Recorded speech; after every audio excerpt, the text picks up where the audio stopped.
যখন মশলাগুলো dry roast করা হয়ে গেছে এরপর দিয়ে দিচ্ছি আচারের মধ্যে। এগুলো দেওয়ার পর কিছুক্ষণ নাড়াচাড়া করে নিচ্ছি। আচারটা একটু মশলা আছে, এভাবে নাড়াচাড়া করতে করতে এটা একটু ঘন করে নেবো। ভিজারগুলো এই জন্য দিয়ে দেবো 1 চামচের মতো ভিনেগার, যেহেতু আচারের পরিমাণটা অনেক কম আছে।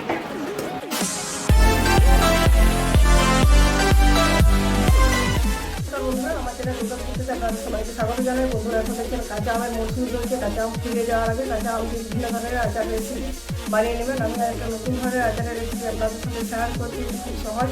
আমি এখানে আমের আচার বানাবো। কাঁচা আমের ঝুড়ি আছে, ঝুড়ি আচার বানানোর জন্য 600 গ্রাম কাঁচা আম নিচ্ছি। আমটা প্রথমে কেটে নিচ্ছি, কীভাবে কাটছি দেখুন।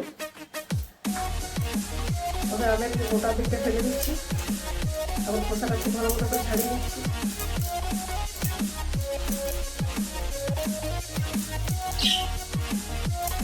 আমটা কাটার আগে অবশ্যই খুব ভালো মতো করে ধুয়ে নিতে হবে। ধুয়ে ভালোভাবে পরিষ্কার করে নিচ্ছি আমটা।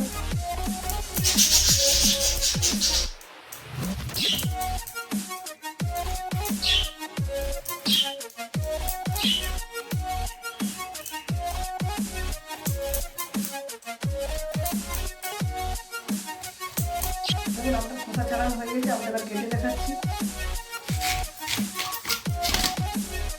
সরু সরু চুরি করে আমটা কেটে নিচ্ছি আমি।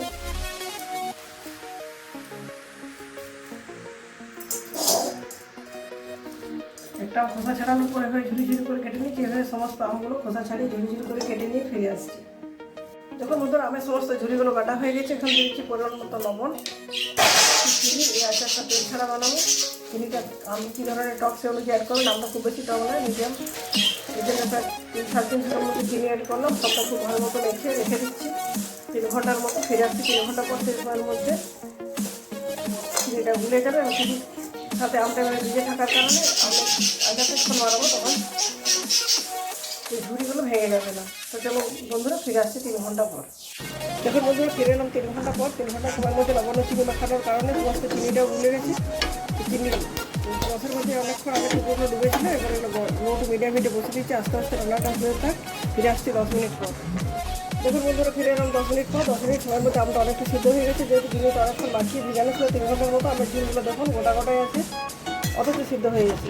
এরপরে আমের যে ঝুড়ি আচারটা বানাবো তার জন্য একটা মশলা করবো। এখানে দিচ্ছি 2 শুকনো লঙ্কা আর বড় চামচের 1 চামচ 5 ফোড়ন। এরপর ড্রাই রোস্ট করে গুঁড়ো করে নিয়ে ফিরে আসছি। যখন মশলাগুলো ড্রাই রোস্ট করা হয়ে গেছে এরপর দিয়ে দিচ্ছি আচারের মধ্যে। এগুলো দেওয়ার পর কিছুটা নাড়াচাড়া করে নিচ্ছি। আচারটা একটু মশলা আছে, এভাবে নাড়াচাড়া করতে করতে এটা একটু ঘন করে নেবো। ভিজারগুলো দিয়ে দেবো 1 চামচের মতো ভিনেগার, যেহেতু আচারের পরিমাণটা অনেক কম আছে। মশলা দেওয়ার পর 3-4 মিনিট মতো মিডিয়াম হিটে রান্না করে নিয়েছি। আচারটা প্রায় আমার তৈরি হয়ে এসেছে। যেটুকু মশলা দেখাচ্ছে এটা ঠান্ডা হলে জমাট বেঁধে যাবে। তো প্রিজারভেটিভের জন্য এখানে দিচ্ছি 1/2 চামচের মতো ভিনেগারটা দেওয়ার পর খুব ভালো মতো নাড়াচাড়া করে দিচ্ছি। গ্যাসের ফ্লেমটা অফ করে ঠান্ডা করে দিচ্ছি। তারপর একটা কাঁচের জারে পুরি রাখবো। এভাবে রোদে দেওয়ার ঝামেলা ছাড়াই আর তেল ছাড়াই ঝুড়ি আচার বানিয়ে খান, খেতে অপূর্ব লাগবে। বন্ধুরা আশা করছি আমার আজকের রেসিপিটা খুবই ভালো লাগবে। ভালো লাগলে ভিডিওটিতে লাইক শেয়ার করে এবং চ্যানেলে যদি নতুন বন্ধু হয়ে থাকেন, চ্যানেলটি সাবস্ক্রাইব করে না থাকেন অবশ্যই চ্যানেলটি সাবস্ক্রাইব করে পাশে থাকা বেল বাটন অন করে দেবেন আমার চ্যানেলের সমস্ত ভিডিওর আপডেট পাওয়ার জন্য। আজকের মতো এ পর্যন্ত। পরের দিন দেখা হবে নতুন কোনো রেসিপির সাথে। ধন্যবাদ।